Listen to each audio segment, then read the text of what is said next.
दोस्तों, web series की तरह यूपी ट्रिपल एससी ने पीईटी के 2 सीजन कंप्लीट किए हैं। तीसरे सीजन की तैयारी चल रही है और बहुत सारे लोगों को सीजन 3 का इंतज़ार भी है, जो कि 2023 में होने वाला है।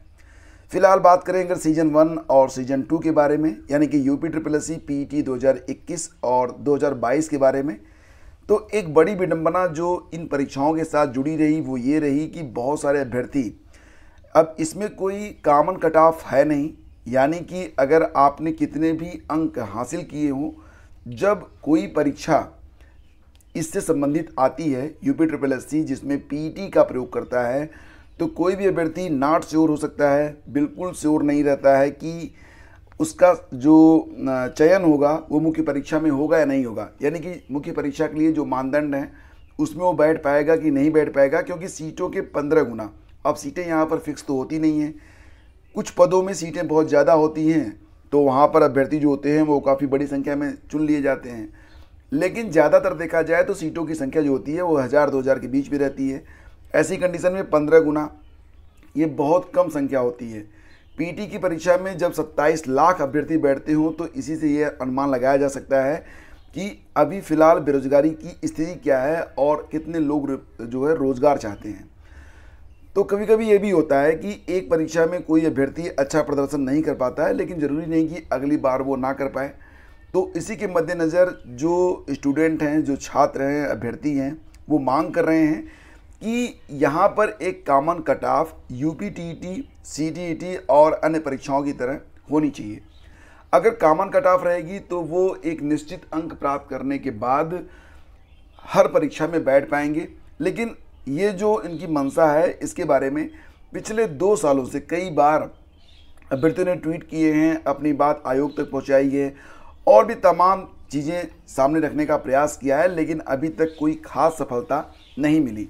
अब फिलहाल जो लेटेस्ट अपडेट निकल कर सामने आ रही है वो यही है कि पीईटी में 35 गुना पास करने की अब मांग, मतलब ये कि जितने भी पद डिक्लेयर हों, तो अब अगर कॉमन कट ऑफ डिक्लेयर नहीं हो सकता है तो कम से कम जो 15 गुना लोगों को बुलाया जाता है उनको 35 गुना कर दिया जाए, ताकि मैक्सिमम जो अभ्यर्थी हैं वो इसमें पार्टिसिपेट कर सकें जो भी मुख्य परीक्षाएं होती हैं। तो इसको लेकर भी अब जो अभ्यर्थी हैं वो अपनी मांग रख रहे हैं और साथ ही साथ उनकी मांग ये भी है कि पीईटी जो कि मात्र 1 साल के लिए वैलिड होता है, उसको जो है बढ़ाकर 5 साल के लिए कर दिया जाए।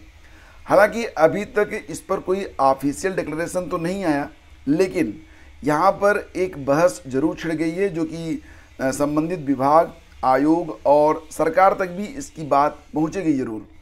तो डेफिनेटली आगे चलकर इसके कुछ सार्थक परिणाम भी देखने को मिल सकते हैं। फिलहाल ये जो मांग है ये अभ्यर्थियों की है कि यूपी ट्रिपल एससी में पीईटी की जो परीक्षा होती है उसका सर्टिफिकेट 5 साल तक वैलिड हो, और अगर कॉमन कट ऑफ डिक्लेयर नहीं होता है तो कम से कम इतना ज़रूर कर दिया जाए कि अभ्यर्थी जो हैं वो 15 गुना के बजाय 35 गुना अभ्यर्थियों को बुलाया जाए। फिलहाल ये 2 मांगे हैं और ये मांगे कितनी जायज़ हैं या कितनी नाजायज़ हैं, इसके बारे में नीचे कमेंट करके आप ज़रूर बताइएगा, क्योंकि आपकी राय भी यहाँ पर बहुत ही मायने रखती है और उस पर भी तमाम लोगों की नज़र जाती है जो कि काफ़ी महत्वपूर्ण व्यक्ति होते हैं। आगे बढ़ते फ्रेंड्स, और जो अगली खबर है वो यही है कि अगर आप बीएड करने की तैयारी कर रहे हैं तो आपके लिए यहाँ पर एक बड़ी ही शानदार बात है। देखो, अभी तक यूपी में जो बीएड होता है वो तो आप जानते ही हैं, अभी 2 वर्षीय बीएड चल रहा है जिसमें 4 सेमेस्टर होते हैं। लेकिन आने वाले समय में इंटीग्रेटेड बीए की भी बात की जा रही है, जिसमें बीए बीएड या फिर बीएससी बीएड या फिर बीकॉम बीएड की बात की जा रही है। तो अभी तक ये जो बीएड का पाठ्यक्रम था ये कला वर्ग से संबंधित है, मानविकी वर्ग से संबंधित है। कोई भी आईआईटी इससे संबंधित जो है कला वर्ग, मानव वर्ग में, मानविकी में कोई भी अभी तक सर्टिफिकेट या डिग्री कोर्स नहीं करवाती थी, लेकिन आने वाले दिनों में संकेत मिल रहे हैं कि आईआईटीज़ भी बीएड का जो पाठ्यक्रम है उसका आयोजन करेंगी। केंद्रीय शिक्षा मंत्री धर्मेंद्र प्रधान की अध्यक्षता में मंगलवार को भुवनेश्वर में आईआईटी परिषद की जो 55वीं बैठक हुई थी उसमें ये संकेत मिले हैं कि आने वाले दिनों में आईआईटीज़ जो हैं वो बीए बीएड, बीएससी बीएड या बीकॉम बीएड जैसी जो डिग्रियां हैं उसके लिए पाठ्यक्रम का आयोजन करेंगी। और अगर ऐसा होता है तो डेफिनेटली अगर आईआईटी से कोई बीएड करके आएगा तो उसकी जो मतलब डिमांड होगी वो ज़्यादा ही रहेगी, क्योंकि आईआईटीज़ हमारे भारत के साथ साथ दुनिया में एक जानी मानी संस्था होती है और इसकी प्रतिष्ठा किसी से भी छुपी नहीं है और इसके बारे में गुणगान करने की आवश्यकता नहीं है।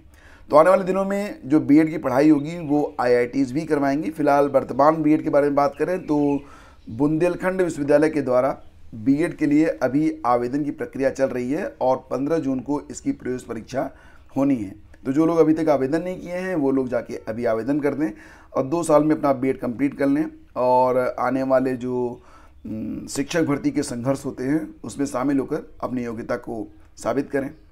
फिलहाल आगे बढ़ते हैं और अगर आप एक संस्कृत टीचर बनना चाहते हैं तो आपके लिए यहाँ पर एक शानदार अवसर है। कुल मिला के 800 शिक्षकों की भर्ती संस्कृत टीचर के तौर पर की जाएगी। वो भी ये संविदा बेस होगी लेकिन इसका टाइम पीरियड 2 साल का रहेगा। तो प्रदेश में जितने भी संस्कृत विद्यालय हैं उनमें शिक्षकों की कमी ये किसी से छिपी नहीं है और फिलहाल अभी ये कहा जा रहा था कि इसमें जो शिक्षकों की भर्ती होगी वो जो नया आयोग गठित होने वाला है उसके माध्यम से की जाएगी। लेकिन नए आयोग के बारे में अभी कोई कुछ भी नहीं कह सकता है कि ये अस्तित्व में कब आएगा। तो उसके पहले 800 संस्कृत शिक्षकों की भर्ती की जानी है। अगर आपके पास संस्कृत शिक्षक बनने की एलिजिबिलिटी है तो आप बिल्कुल तैयार रहें। यहाँ पर जो आपको मानदेय मिलेगा वो तो आप जानते ही हैं। मानदेय इसमें लगभग 12,000 रुपये हाई स्कूल के लिए और 15,000 रुपये इंटरमीडिएट शिक्षक को दिया जाता है। तो मानदेय भी ठीक ठाक ही है, मतलब कॉन्ट्रैक्ट बेस है।